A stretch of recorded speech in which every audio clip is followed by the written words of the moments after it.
Hi to all of you. आज इस video में हम जो चैप्टर नंबर 1 है उसको रिवाइज करेंगे और दो वीडियोस में इसके बनाऊंगा। इस फर्स्ट वीडियो में हम इसके जो डिफिनीशन है इस चैप्टर में वो डिस्कस करेंगे और अगले में फिर जो न्यूमेरिकल्स है वो हम डिस्कस करेंगे। तो अगर आप स्टार्ट से लेंगे, जो रिड्यूस सिलेबस में उसकी बात करूं, एलिमेंट के बारे में लिखा हुआ कि it is substance that cannot be converted into another substance। अच्छा, ये स्टूडेंट को इससे क्या मतलब मिलता है? फॉर एग्जांपल ये सल्फर 8 है, इसमें सल्फर के 8 एटम्स हैं। अगर मैं इसको स्प्लिट भी करूंगा तो सल्फर ही बनेगा, इससे कोई और एटम नहीं बन सकता। तो जिस चीज से आप कोई और सब्सटेंस नहीं बना सकते वो एलिमेंट होता है। हम कैसे आइडेंटिफाई करेंगे? सेम एटम से बनेगा। किससे बनेगा? सेम एटम से बनेगा। उसके बाद सारे एटम्स का एटॉमिक नंबर सेम होगा। जाहिर है, जब सेम एटम्स होंगे तो एटॉमिक नंबर भी सेम होगा। इसे हम कहते हैं एलिमेंट। ये सिंगल एटम भी हो सकते हैं, इधर सिंगल एटम है, इधर 2 एटम है लेकिन सेम एटम है, इधर 8 एटम्स है लेकिन सेम है। तो एलिमेंट्स की सबसे अच्छी बात क्या है, यानी आप कैसे आइडेंटिफाई करोगे? उसमें सारे एटम्स एक जैसे होंगे। सिंगल एटम भी हो सकता है और एक से ज्यादा एटम्स भी हो सकते हैं लेकिन सेम होने चाहिए। ठीक है। अब उसके बाद कंपाउंड कंसिस्टिंग ऑफ 2 और more than 2 types of atoms. Different atom इसमें आ जाएंगे। 2 या 2 से ज्यादा डिफरेंट एटम जब मिलकर जब वो केमिकली रिएक्ट करते हैं, और केमिकल रिएक्शन के लिए क्या जरूरी है? जब उनके दरमियान बॉन्डिंग हो जाएगी। ठीक है, तो उससे जो चीज बनेगा वो क्या होगा? कंपाउंड होगा। ठीक है। अब compounds, properties of compounds are different from the atoms used. जिन एटम से कंपाउंड बनेगा उनकी प्रॉपर्टीज बिल्कुल, अब कंपाउंड में उसकी प्रॉपर्टीज और होगी, एटम में और थी, तो प्रॉपर्टीज आर टोटली चेंज। ठीक है। Fixed ratio between atoms, atoms के दरमियान रेशियो जो होगा वो फिक्स होगा। फॉर एग्जांपल वाटर का फार्मूला H2O है, तो अगर इसको कोई H3O लिखेगा तो वो क्यों गलत है? उसने रेशियो चेंज किया। तो ये जो एटम्स के दरमियान रेशियो है, इधर हाइड्रोजन के 2 एटम है, ऑक्सीजन का 1 है, ये फिक्स होता है, इसको आप चेंज नहीं कर सकते, रिप्रेजेंटेड बाय फार्मूला। अब देखिए, हम एक वाटर की एग्जांपल को डिस्कस करते हैं। हाइड्रोजन और ऑक्सीजन मिलकर क्या बनाते हैं? वाटर बनाते हैं। ठीक है। अब हाइड्रोजन क्या है? इट्स अ फ्लेमेबल गैस, आग लग जाती है। ऑक्सीजन क्या है? इट्स सपोर्ट कंबस्शन, इसके बगैर आग लगती नहीं है। वाटर क्या है? कोई फ्लेमेबल नहीं है, वाटर को बिल्कुल, पानी को आग लगती नहीं है, और इसको हम आग बुझाने के लिए यूज करते हैं। तो वहां जो लिखा हुआ था कि when atoms are going to form a compound their properties are totally changed। ठीक है, and it's a pure substance। Compound and element ये दोनों प्योर सब्सटेंस में आते हैं। अब मिक्सचर, फर्स्ट ऑफ ऑल लिखा हुआ है कि इट्स एन इम्प्योर सब्सटेंस। मतलब क्या? इसकी कंपोजिशन अब अपनी मर्जी से चेंज भी कर सकते हैं, इसमें कोई पाबंदी नहीं है। आगे consisting of elements are compounds, या तो एलिमेंट्स मिलेंगे या कंपाउंड्स मिलेंगे। जस्ट फिजिकली इनके अंदर कोई केमिकल रिएक्शन नहीं होगा, इनके दरमियान कोई बॉन्डिंग नहीं होगी, जस्ट फिजिकली आपने मिक्स किया, दैट इज अ मिक्सचर। आगे properties of the components are not change. Compound में क्या था? चेंज हुए थे। अब नो फिक्स रेशो, कोई रेशो फिक्स नहीं, आपकी मर्जी है, किसी एक कंपोनेंट को ज्यादा ले, दूसरे को कम ले, तीसरा भी ऐड करे, चौथा भी ऐड करे, कोई पाबंदी नहीं है। एग्जांपल कर रहे थे, शुगर अलग कंपाउंड है, वाटर अलग कंपाउंड है। शुगर का टेस्ट क्या है? स्वीट टेस्ट है, और वाटर क्या है? लिक्विड है। अब इन दोनों को आप मिक्स कर रहे हैं, मिक्स करके आप इनसे बनाते हैं sugar solution. Sugar solution it's a sweet liquid. क्या मतलब? जो प्रॉपर्टीज कंपोनेंट्स में थी वही प्रॉपर्टीज अब इसमें भी है। तो जब चीजें मिलकर मिक्सचर बनाती हैं तो इनकी properties are not change, compound में टोटली चेंज हो जाती है। ठीक है, ये है। अब आगे हम डिस्कस करेंगे इस वीडियो में, ये रिवीजन की वीडियो के नोट्स वैसे आप बना सकते हैं, बिल्कुल वही पॉइंट्स है।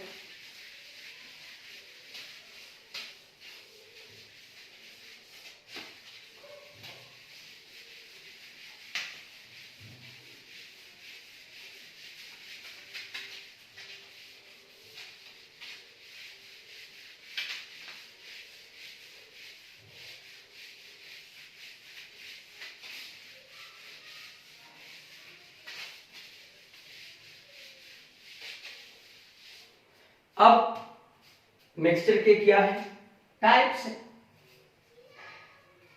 Types of mixtures. इसके टाइप्स है आपके सिलेबस में। Number 1 homogeneous mixture.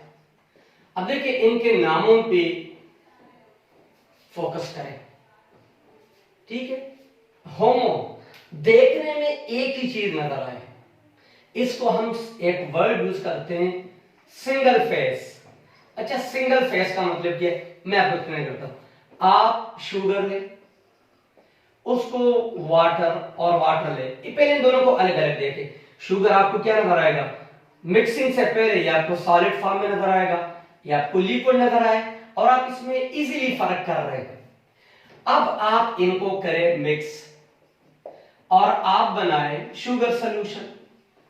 अब जब आपने शुगर सॉल्यूशन बनाया, मिक्स किया, आपने 100% शुगर को वाटर में मिक्स किया, अब आप सॉल्यूशन को गौर से देखें कि आपको उसमें शुगर और वाटर अलग अलग नजर आ रहे नहीं, आपको ऐसा लग रहा है कि सिर्फ पानी है। हाँ, टेस्ट करने से आपको पता चलेगा कि इसके अंदर शुगर है, देखने से पता नहीं लगता। इसे हम केमिस्ट्री में कहते हैं सिंगल फेस, ठीक है। तो होमोजेनियस मिक्सचर का मतलब क्या, दो चीजें मिक्स हो जाएं, दो से ज्यादा की हो सकती हैं physically, and they have a same single phase, देखने में एक जैसी नजर आए। पेट्रोल डीजल को मिक्स करें, आपको पेट्रोल और डीजल पे अलग अलग नजर नहीं आएगा। शुगर में वाटर में अल्कोहल मिक्स करें, फिर वाटर और अल्कोहल आपको अलग अलग नजर नहीं आएगा। तो ये सारे हैं होमोजीनियस मिक्सचर, फिर आपको कंपोनेंट्स अलग अलग नजर नहीं आते। दूसरा है हेट्रो, ये जरा मैं अलग लिख देता हूं, हेट्रोजीनियस मिक्सचर। हेट्रो का मतलब केमिस्ट्री में है क्या, डिफरेंट। यहां मैं लिखता हूं डिफरेंट फेसेस, ताकि आपके लिए ये आसान हो जाए।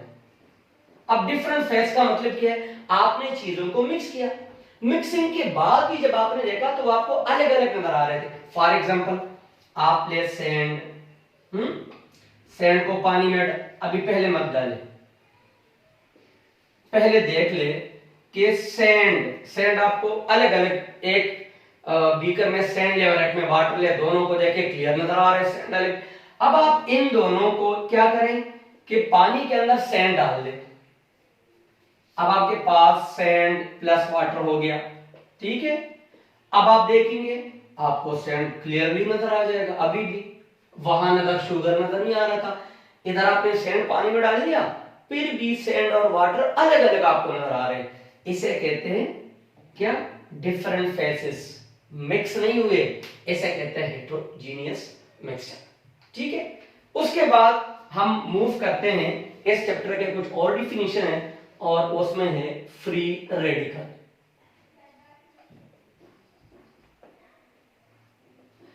फ्री रेडिकल क्या है, आपके पास एक एटम है, an atom with unpaired electron.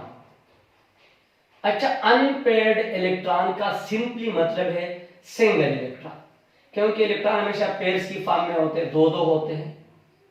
And no charge, जिसके ऊपर कोई चार्ज नहीं आएगा। फ्री रेडिकल के ऊपर चार्ज क्यों नहीं आएगा, ना एटम ने इलेक्ट्रॉन लूज किए हैं ना गेन किए हैं, सिर्फ इनके ऊपर आपको एक अनपेयर्ड इलेक्ट्रॉन नजर आएगा।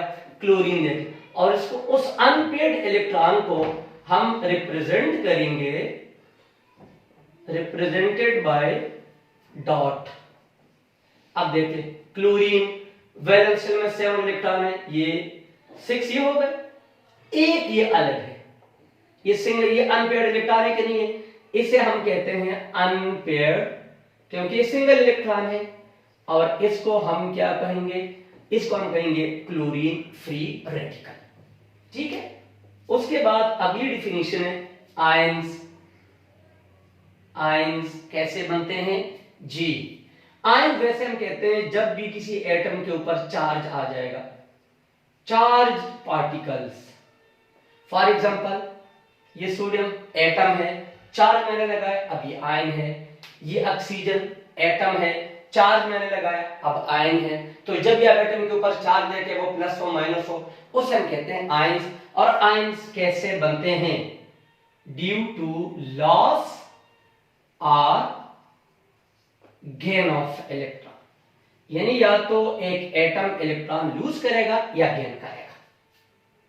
ठीक है, अब फॉर एग्जांपल एक एटम सोडियम है, इलेक्ट्रॉनिक कॉन्फ़िगरेशन है 2 8 1, आखिरी शेल में एक इलेक्ट्रॉन है, ये एक लूज करेगा, इसके ऊपर आएगा +1, ये एक इलेक्ट्रॉन, अब ये, ठीक है, तो ये, अब इसके दो टाइप्स हैं,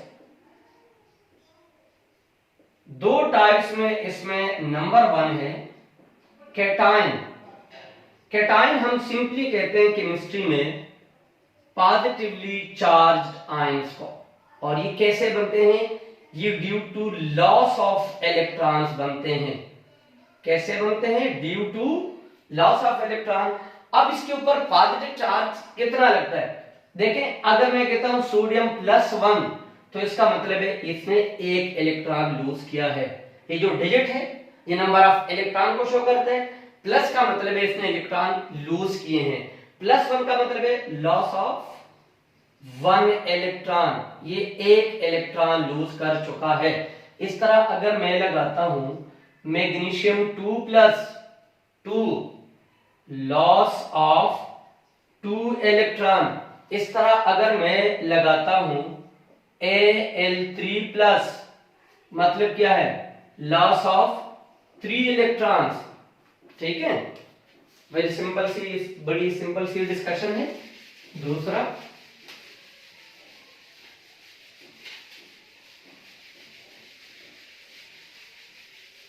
ये रिवीजन की वीडियो है तो हम इसमें चीजों को जरा जल्दी में डिस्कस करेंगे।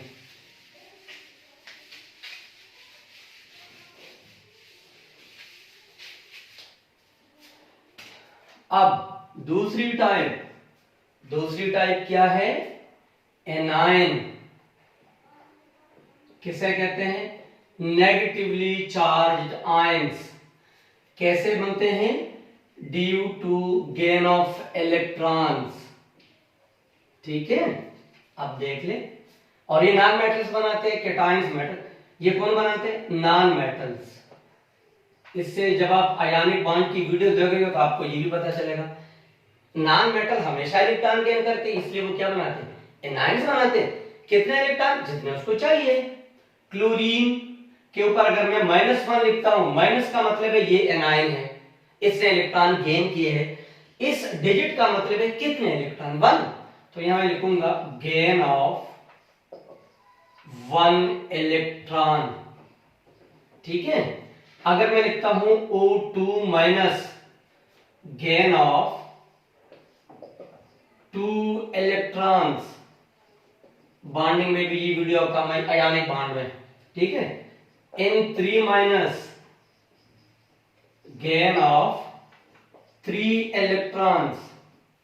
ये देख रहे हैं, ये है कैटायंस और एनायंस। ठीक है, उसके बाद हम मूव करेंगे मॉलिक्यूल में। मॉलिक्यूल क्या होता है? which can exist independently,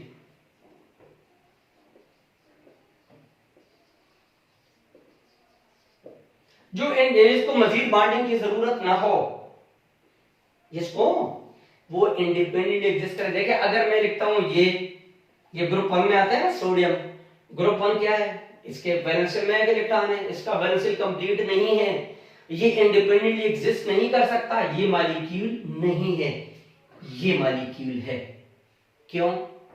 oxygen के 2 एटम मिलकर अब इनके वैलेंशियल कंप्लीट हो गए। O2 मॉलिक्यूल है, सिर्फ O, ये मॉलिक्यूल नहीं है। क्यों?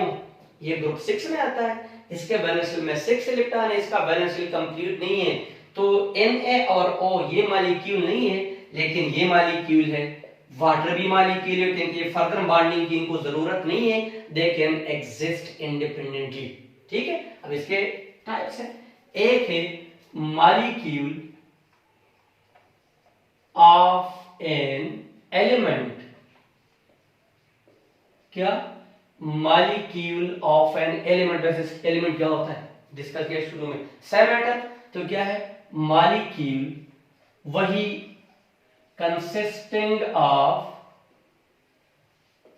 Same atoms, consisting of same atoms हो मॉलिक्यूल, ठीक है। ये सेम एटम से बना है ना, N2 सेम एटम से बना है, F2 सेम एटम से बना है, Cl2, ये मॉलिक्यूल है और ये मॉलिक्यूल ऑफ एन एलिमेंट है because they are consisting of same atom. O2 का मतलब क्या है, दो ऑक्सीजन के एटम, N2 का मतलब है दो नाइट्रोजन के एटम, F2 का मतलब है दो फ्लोरीन के एटम, Cl2 का मतलब है दो क्लोरीन के एटम्स। दूसरी type molecule of a compound, compound की डिफिनेशन यहां यूज करें, कंपाउंड में क्या कहा था, कंसिस्टिंग ऑफ डिफरेंट एटम, वही बात है इधर, molecule consisting of different atoms. क्यों डिफरेंट एटम, क्योंकि कंपाउंड भी डिफरेंट एटम से बनता है, तो यहां कंपाउंड वाली डिफिनेशन यूज करें। ये वाटर डिफरेंट एटम है, हाइड्रोजन ऑक्सीजन डिफरेंट एटम है, H2SO4 sulphuric acid, hydrogen sulphur oxygen different atoms है, benzene C6H6 carbon hydrogen different atom है, तो ये क्या है, ये है मॉलिक्यूल ऑफ अ कंपाउंड, ठीक है। उसके बाद दो छोटे से डिफिनेशन है और वो एक है एटॉमिक नंबर। एटॉमिक नंबर क्या है, number of protons in an atom. एक एटम में जितने भी प्रोटॉन हैं वो उसका एटॉमिक नंबर है, mass number, sum of protons plus neutrons.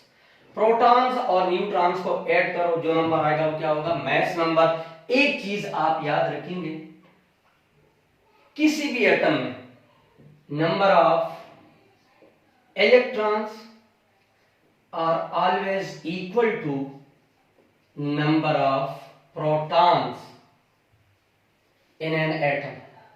Ion की नहीं, in an atom। एटम में हमेशा प्रोटॉन और इलेक्ट्रॉन इक्वल होते हैं। कभी कहते हैं ना कि एटम्स क्यों न्यूट्रल होते हैं, न्यूट्रल का मतलब एटम के ऊपर चार्ज क्यों नहीं है। एटम में क्या है, जितने प्रोटॉन है प्रोटॉन के ऊपर पॉजिटिव चार्ज होगा, इलेक्ट्रॉन के ऊपर नेगेटिव चार्ज होगा। अब जितना प्रोटॉन है उतने इलेक्ट्रॉन है, दोनों एक दूसरे के चार्ज को कैंसिल करेंगे, एटम क्या हो जाएगा, न्यूट्रल। जरा डेफिनेशन की तरफ वापस जाते हैं। ये सोडियम है, इसमें इलेक्ट्रॉन है 11, प्रोटॉन कितने होंगे 11, हमेशा इक्वल होते हैं। न्यूट्रॉन कभी इक्वल होते हैं कभी ज्यादा होते हैं, 12 है। अब देखिए इसका atomic number, atomic number, number of protons कितने प्रोटॉन है 11, तो इसका एटॉमिक नंबर है 11। मैस नंबर, मैस नंबर में क्या करते हैं, प्रोटॉन और न्यूट्रॉन्स को ऐड करते हैं। प्रोटॉन इसमें है 11, न्यूट्रॉन इसमें है 12, दोनों को ऐड करो 23। अब इसको कैसे रिप्रेजेंट करेंगे, इधर आप लिख ले Na ऊपर और ये मैस नंबर ऊपर, एटॉमिक नंबर नीचे। इसकी जगह ऊपर नीचे चेंज हो सकती है। जो ग्रेटर नंबर होगा, greater number is always mass number, smaller number is always atomic number, ठीक है। ये सिर्फ हाइड्रोजन में इक्वल होते हैं, बाकी किसी भी एटम में एटॉमिक नंबर और मैस नंबर इक्वल नहीं होते। ये हो गया। अब हमने क्या डिस्कस किया इस वीडियो में, इस वीडियो में हमने डिस्कस किए जो इस चैप्टर में आपके डिफिनीशंस हैं, ठीक है। एक डिफिनीशन इसमें एक और रह गई है, वो भी डिस्कस करने से टाइम जरा चेक करो, बस ठीक है।